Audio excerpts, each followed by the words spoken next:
matches your shirt. Yeah, look at the back. It does. It does. Ah, I noticed that. Okay. Hi. Welcome. I'm here with my wife, Miss Patricia Strasser, who's the author of this new book on love cancer. I'm going to talk to her about it today because it's pretty interesting. The book is great, but the title, Miss Patty, Love Cancer, it just seems like it's impossible. But what do you mean by that? That's an interesting title. Thank you, honey, for helping me to get this message out and, to sitting with me and helping me to convey this message to many people. And you had the same reaction that many people had. They say, Patty, why that title, Love Cancer? I love God, I love my family, I love my children. But how could you possibly love cancer? A trial, tribulations, problems. And this is precisely why I picked this title. Love Cancer is my journey from fear to gratitude, from denial to acceptance, from desperation to hope. And it helped me to transform my mind, my emotions, and to accept life as it is. No tribulations, no problems. When we embrace them as opportunities, we grow with them and we learn how to love them. Oh, it sounds good. But that sounds great. I know, but you got but two buts. Remember, I was there with you through the whole journey. Yes, and I know. And thank you for being there with me. And I know it was not always where it is right now. It was not always a love cancer, because I remember the times when we first got the diagnosis and the process we went through. So, can you share with us and share with people? How did you find out you had cancer? What were the feelings and the things you went through and the thoughts as you were hit with this thing that you've got cancer? So can you share with us how you processed that? Yes, I remember that that was a beautiful afternoon in February 2019, and I was swimming, and in the afternoon after we went to dinner at night, I touched my underpit and I felt like a bomb there. Immediately, my body went on overdrive and it says, there's something wrong. There's something wrong. And from the time when I have this feeling, and then gotta go to the doctor, start the diagnosis, start the test, and all that, from all that time, my mind was like this. My mind, good and bad, desperation, hopeful, trying to stay in the moment, projecting to the future, going into the past. Oh my God, what I have done to deserve this? Why have I put myself in this situation? I'm gonna die. I'm gonna lose my hair. All those thoughts were through my mind. It was an emotional turmoil. And then when you actually got the diagnosis, when it was confirmed, how did that hit you then? And then what did you do after that? Because you were afraid, and I'm naturally, because it's totally unknown. It's a big C, it's cancer, and we're both.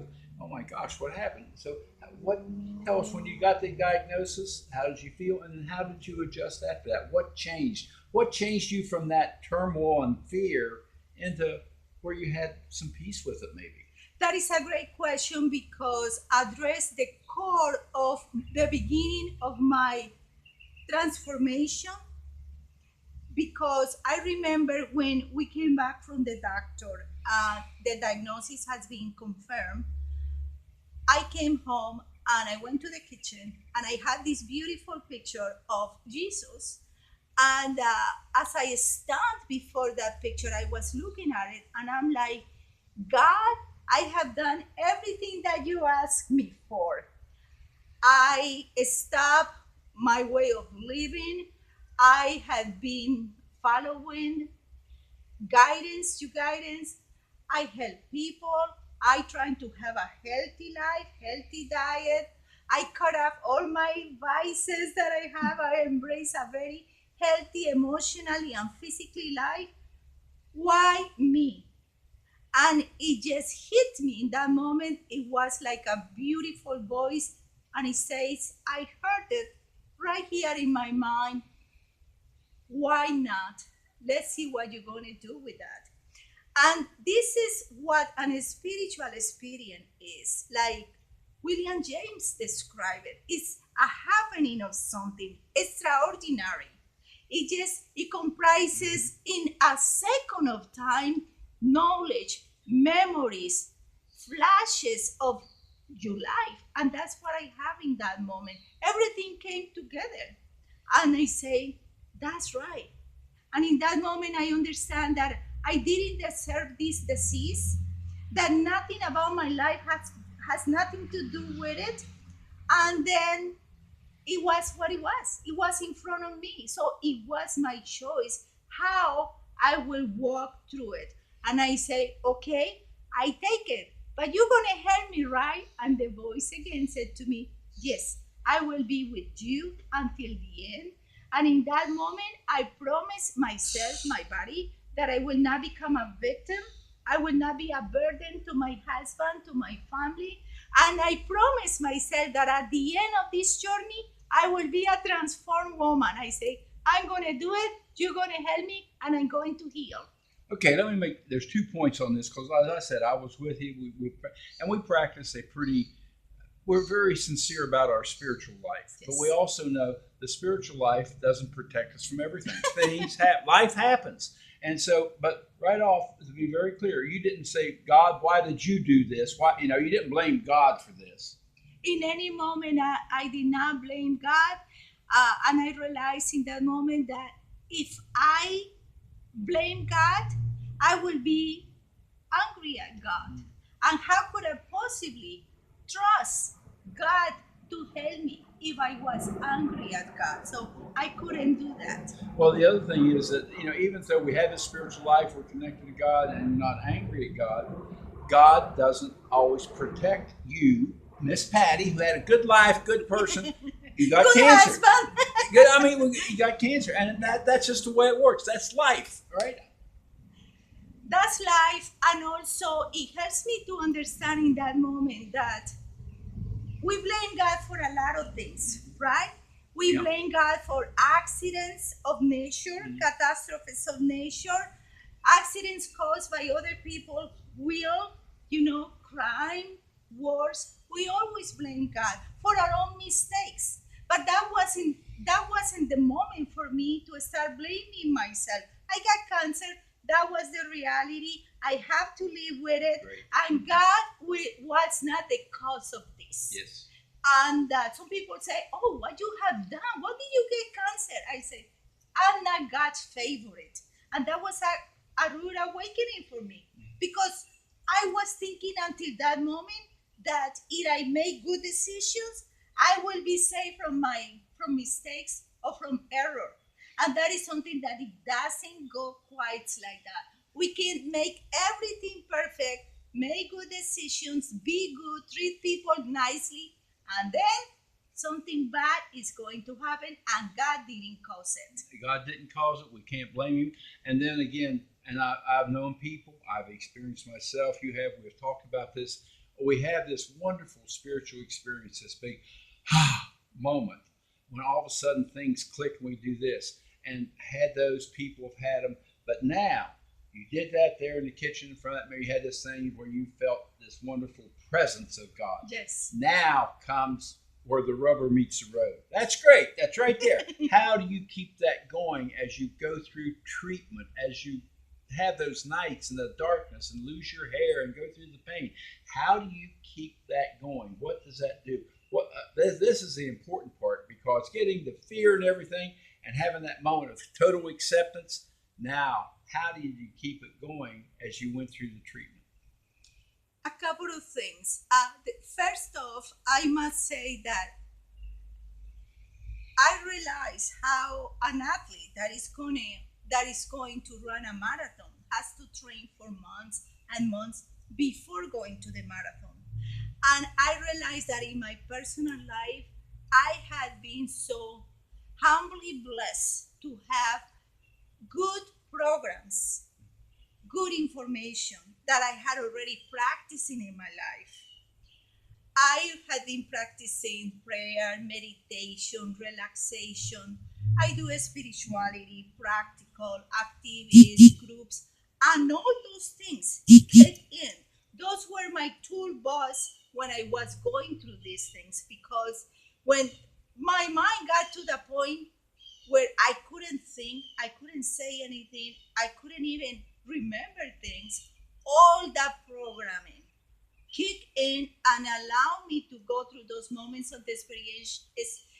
Those moments of desperation, like for instance, like breath work, is so important to learn how to breathe. And when anxiety, fear comes, being able to settle down just through our breathing. And I am so lucky and so blessed that I had that information. I was so blessed that I have a program for recovery for myself, and I was able to utilize all those steps that I have learned in the halls of recovery that helped me to go through the desperation and uncertainty. So I am very grateful that I have programs that help me to go through this. This is interesting because this you've just hit on something that I feel is important. We talk about it. Is that we have this spiritual experience. We have a spiritual part of our life. The inner person had that, but you also had to combine it with the mental and the physical. The breathing is just the physical, and that changes everything when you start to practice that breathing. But you use the mind, the mantra, keep repeating it over and over. Whatever that prayer is that serenity prayer. Thank you, please help me. Something that over and over to use our mind, our body, and our spirit to come and really not combat this disease. That's not the right word, is it? It's not to combat it, but how to change you so your body and everything responds the best and is most beneficial. But it's not a battle. I'm glad that you brought it up because that was one of the first commitments that I made with myself to change the way that I thought about cancer, the way that I verbalize cancer. I mean, cancer, people don't even say the word, they say the C word, right? Big C. The big C, and they are afraid of it. And then when I started doing my research, I realized that they call chemo like the big red devil. The chemo treatment. The chemo treatment, right? Yeah, and I say the thought of first of all calling this a battle didn't resonate with me because I say I created this cancer. It's inside of me. It's part of me, my system. And I think that I'm in a battle. It's like my body is in war inside my body. That creates tension, emotional tension. That puts my brain in a state of alert where it's releasing chemicals that are not conducive to relaxation and to harmonize these physical energies of my body that are ready to start the healing because this magnificent body is a powerful machine. This body is supposed to work harmoniously and even to look at these diseases and to bring order into that chaos, but the mind has to cooperate. So I decided I'm not going to call it a battle. This is not a battle with cancer. I am experiencing cancer. That was one of my first commitment. And the second one was in regards to the chemo. I say, I'm not going to call this chemo the big red devils, because that thought didn't give me any comfort. And I say, I'm going to call them my little nights of light. And that's what I imagine. And I remember the night before I went to my first infusion, I did this meditation, it was a visualized meditation. And I told my body, I started talking to my body and myself, and I said, tomorrow, your beautiful body, you're going to receive a powerful medication. This medication is powerful, it's strong, and it's going to put you in shock. You're going to feel. But those are like little hearts of love, healing hearts that are going to come through you, and it's going to respect, and it's not going to hurt your big organs. I visually put a shield around my heart, my liver, my kidneys, my lungs, my brain, and I directed my mind to that moment when I will receive the chemo, that the chemo will enter with love, and it always will go and work lovingly with those little cells that they were compromised with cancer.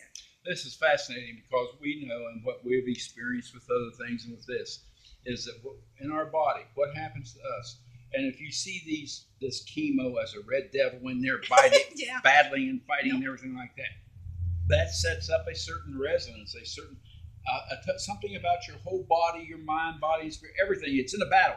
But when you see this coming in as you call them hearts of love, hearts of peace to help the healing, and there's no battle, there's just a total peace and acceptance and love and everything. I am quite sure, and there's a lot of research of what you've experienced shows that our body, everything responds much different when we do it with peace than when we do it with anxiety and fear and things like that. And this is important because the experience of chemo is very shocking for the body. You sit there, and obviously you are anxious. Your heart is going like boom, boom, boom. You tense, right? They hook you up in the machine, and you are out of breath. And then the medicine comes in. So what I did was every night before the chemo, I will go into deep meditation, calming my mind, giving my body commands to be relaxed. I will remember I say, don't talk to me while we're driving there. I was quiet. I was breathing. I was breathing. I will tell the nurse, wait a minute. I will close my eyes. I will breathe, and then I will relax, and they will put the infusion. And when the infusion gets in the body, this is like an electric cold water. It's not fun. And you feel this cold thing that starts going to your body. And in that moment, I had my eyes closed, and I will say, thank you for this powerful medication. I receive you, my little knights of love. Come to my body lovingly and heal me. Help me to go through this journey without compromising my major organs. And I did that for 2, 3 hours while I was there. And, that's what I went through chemo, specifically through chemo. And the chemo is one part, and then the other part that I want to touch on because we got this is so fascinating because how you go through this is important. When we have something like this, we're going to go through it. We're going to go through every day, every hour, every minute of it as we work through and come out the other side. But we have a choice on how we go through it and what tools we use to get through it. And that's why what Patty's saying, utilizing the physical, mental, and spiritual parts of our body gives us the best chance and the best results. But now, in that thing, the night times, I know anytime we're going through something like this, the darkness is worse at night. So how about the night times? Those were difficult times for me, and I still recall with tenderness. And there's a little bit of pain because the suffering, emotional and physical pain, is just so much. But in those moments, I will do some breath work. Sometimes I couldn't even pray because my mind was gone. But I will stay in silence, and I will repeat a word. I will repeat my breathing. I will close, and I have extraordinary spiritual experiences. The places that my consciousness went through those moments when kind of my mind, it was separated from my body because the body was suffering. But through these meditations, I saw beautiful things, beautiful beings. I experienced things and colors, places that I didn't see before. And I also remember that during those nights, I did a lot of journaling, and I wrote a lot of past experiences, emotions, things that I did wrong. I was reflecting about my life. I was writing poetry. I was trying to find the beauty on the pain, the beauty of the experience, and I wrote a lot of poetry. And that's what this book came about because after the journey was over, I had this journal filled with the recount of all those experiences. And I say, I would like to write a book about my experience. And this is why this beautiful book came about from my journey with my journey with cancer. Now the other thing is that this has you have put in here not just the feelings, the emotions, the specific guidelines. Because, like you're saying, it's great to have this experience, it's wonderful.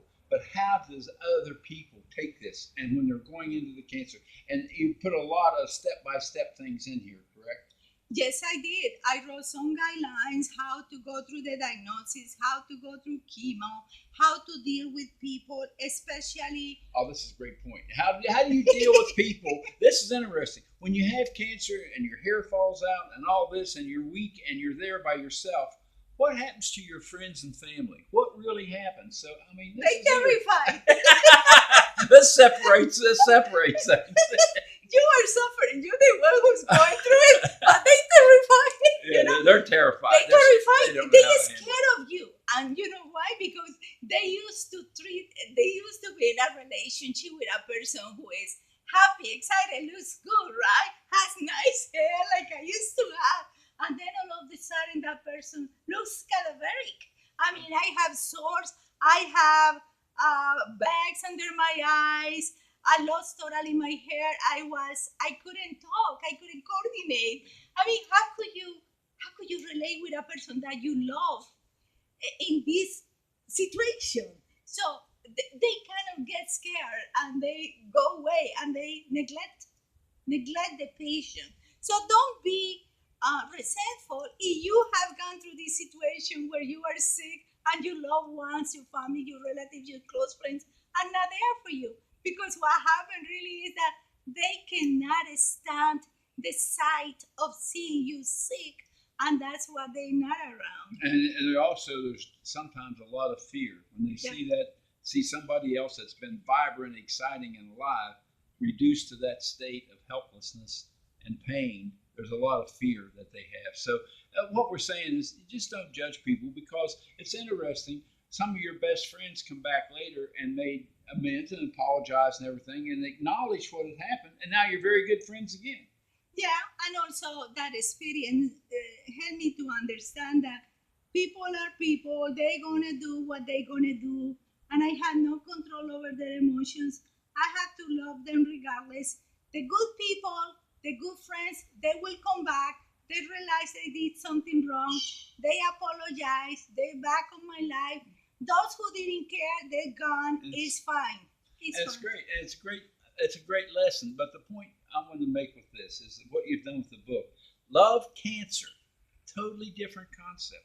How do you can see cancer or anything in your life, any adversity, as a challenge for growth instead of something to take you into defeat. And that's what you did with this. It's something that spurs you, makes you grow. When you hit this, it's like a lot of pain.